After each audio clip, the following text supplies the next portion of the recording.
Multitasking. Time and time again, scientists have told us that our brain can't focus on multiple things at once. But we never seem to listen. Society tells us otherwise. The American way is more. We add more and more to our days so that we can squeeze being busy into every second of our lives.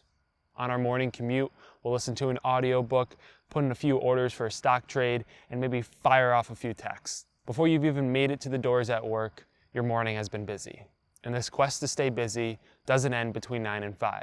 We'll check emails, attend meetings, fill out reports, and maybe even get a little bit of work done. See, most of us fall into this camp that busyness means we're being productive. What this mindset really means is that we're making a millimeter of progress in a million different directions. If you feel like you're stretched too thin, overworked and underutilized, constantly moving but never going anywhere, then you're going to want to stick around, because the book we're covering today is Essentialism by Greg McKeown, and we're going to take a look at how we can accomplish more with less. McKeown describes essentialism as the disciplined pursuit of less.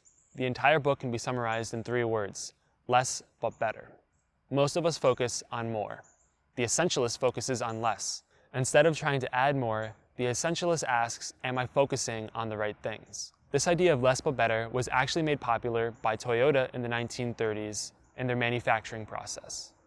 They called it lean manufacturing. The idea was to break all activities down into 2 categories, those that were value added and those that weren't. Any activity that directly influenced the value the end customer saw was a value-added activity. Anything that didn't was considered waste. This lean mindset allowed for manufacturing managers to optimize their manufacturing process by identifying the tasks that they should prioritize and those that they should seek to eliminate. Now let's say that you are the manager of a plant that manufactures mountain bikes. You have activities which build the bike, paint the bike, assemble the wheels.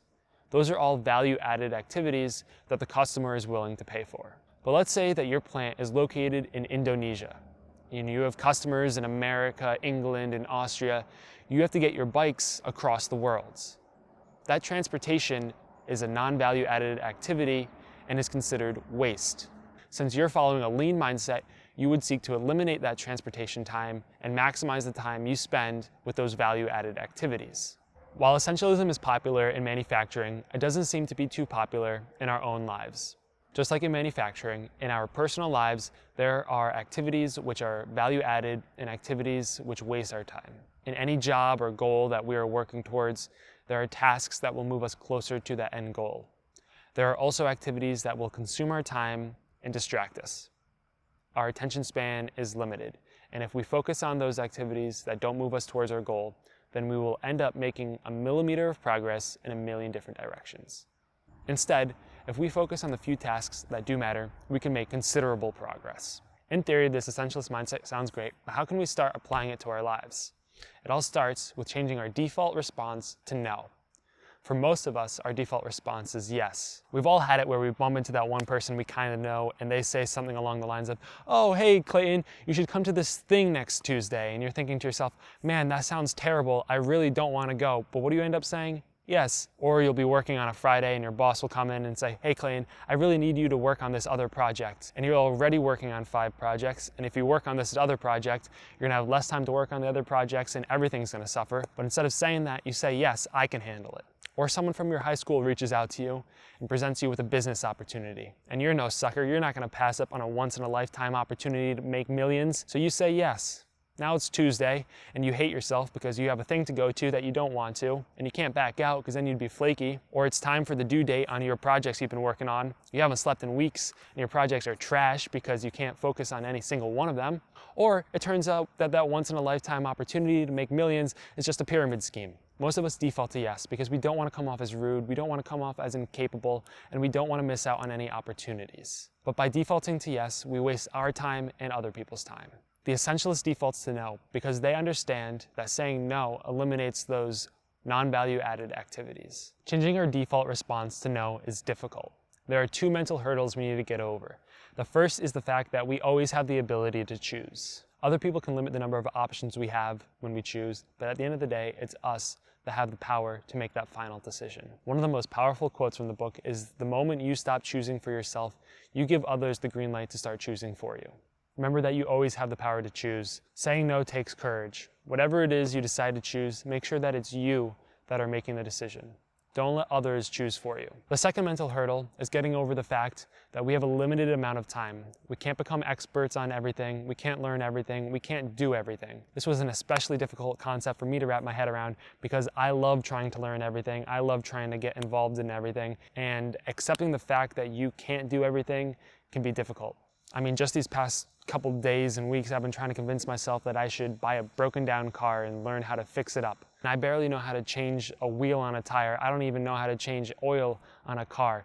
And I'm gonna fix a car, fix its timing belts and alternator and radiator and build an engine.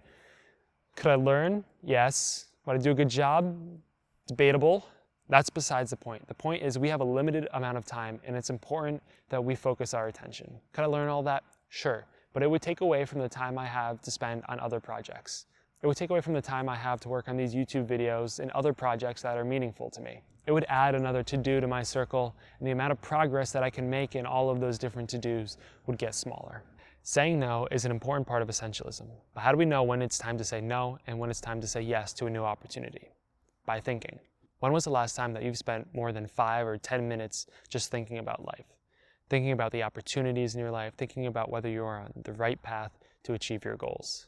Now you may be saying right now that you don't have the time to think, but McKeown claims that thinking is one of, if not the most important activity that we can do. Thinking allows us to analyze, plan, and determine what is essential. I know that if I don't think and plan out these videos, then I turn into a complete bumbling idiot, and nobody wants to see that. For an example of essentialism in action, think about those fancy little French restaurants with their fancy little French dishes. You know, you could go there and get a 1-ounce steak with a drizzle of balsamic and a few flecks of cheese, and they'll charge you $700. For $700, I could get 70 steaks from Applebee's. I could buy a whole freaking farm for $700. They want me to fork over $700 for a 1-ounce steak? What are you, nuts? The fact is, these chefs understand essentialism when it comes to food. They know which foods pair perfectly together, and they've put in the time and thought to assemble the perfect dish. Applying essentialism to our lives is easier said than done. Most of us aren't going to walk into work tomorrow and tell our boss, I can't work on that project, I don't think it's essential.